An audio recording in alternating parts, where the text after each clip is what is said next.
All right, everybody. Nicole Sauce here from Living Free in Tennessee. I can't really tell where I am on the video, but look, I have this really cool shirt. Old shirt that I use when I'm doing construction. It says, Zello, we put the cult in permaculture.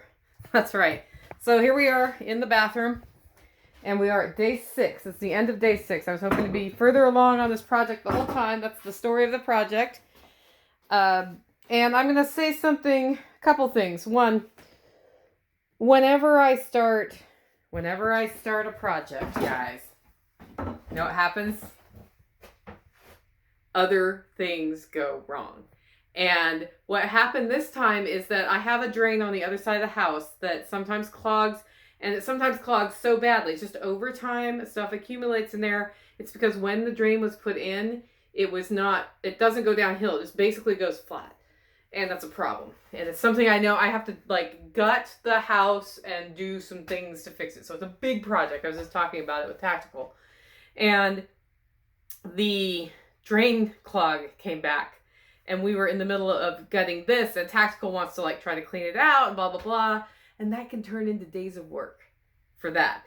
And so I have basically got a 4-inch PVC pipe because my laundry is overflowing when it drains. So the laundry hose goes into the 4-inch PVC pipe, which goes out my door.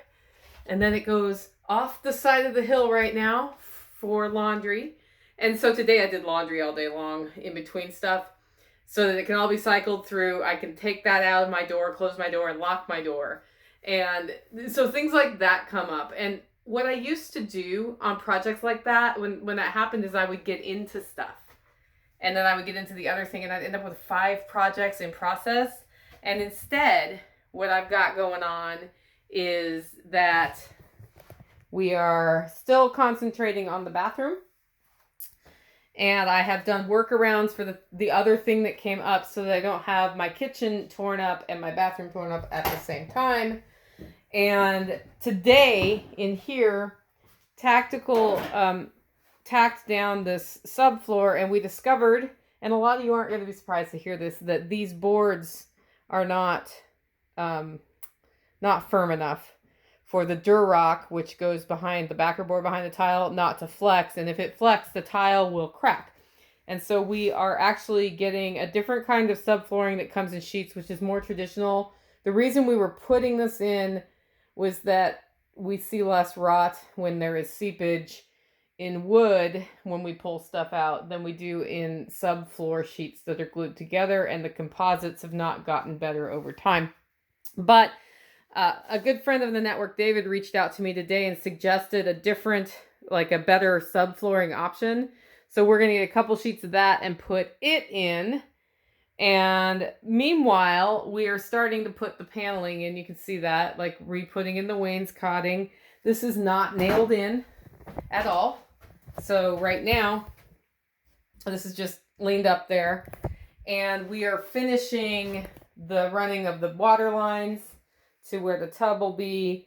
And then the last thing that will happen is this drain here, which the tub taps into. That we will put in when there's a part I'm waiting for that needs to come. And that I figured out if I ship it to Murfreesboro, it'll get here in 2 days. And if I ship it here, it won't get here till next week or the week after. So a friend of mine is accepting that shipment in Murfreesboro in 2 days. So that's great. We scheduled a friend to come help cut the big sheets of subfloor. The reason we're not tapping up this wainscoting here is that the subfloor isn't in. We're not going to put it in until the subfloor is in and the plumbing is done. We need to know where to drill the holes. But we got, my neighbor Steve came over and taught me how to do this with a table saw. So we got that all done, and I learned a lot today. Now I'm going to primer these and paint these, and I can have them in here where it's warmer, because we're not going to keep this brown color. I can paint them, prime them, let them dry in here, just sort of leaned up against the wall. I have the other 2 sheets for this wall ready to go as well.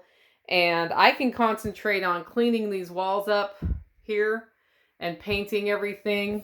And that's what I'm doing until that part arrives for the drain. Meanwhile, Tactical is going to finish running the water lines, I think, in the next couple days. There's no rush on it.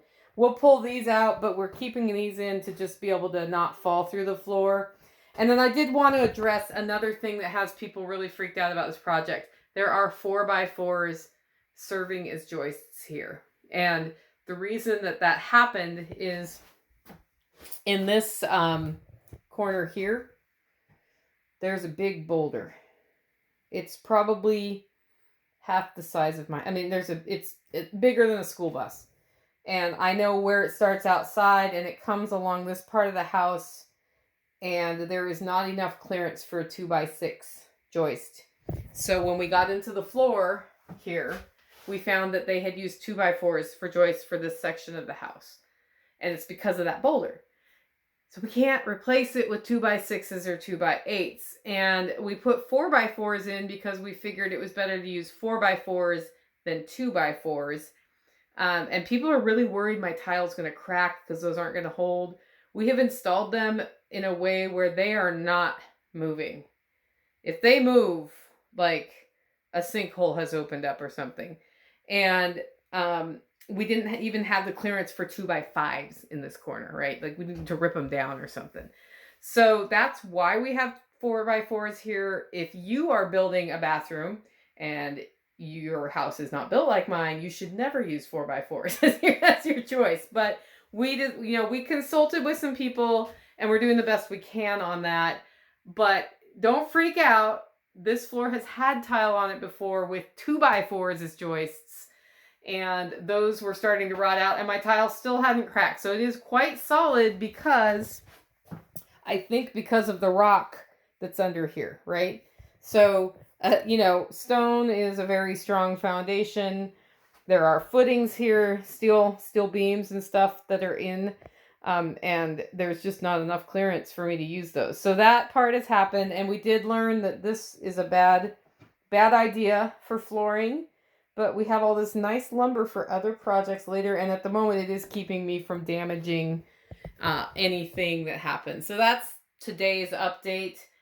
I go back to work tomorrow, so I'll be putting a podcast out at Living Free in Tennessee. I'll probably live record it. Not 100% sure about that here on YouTube. And then I have coffee to roast and a whole bunch of other things going on, which means I'm not putting in 8 hours or 10 hours or whatever on this tomorrow. I'll probably be able to do 2 hours in here, and that means I'll be painting as I can. And that happens all week until Thursday when the subfloor goes in on Thursday. And then after that happens, the backer board goes in, this Durock here for the tile. And then hopefully this weekend I can start putting tile in. And so really right at this point, I'm not necessarily going to do day 6, 7, 8, 9, 10. I might, depends. But it'll be way slower progress because I'm putting less time in. But my next focus is paint. Cleaning and paint, because we're not going to be generating dust. And then I'll do the tile. And then we'll put the tub in. And we'll put the toilet in. And it'll be magic. And it might not be till the third week of January. But by gum, we're getting this done. I hope you guys have enjoyed the updates we're giving from this project. And I will keep you in the loop as we go. Boop.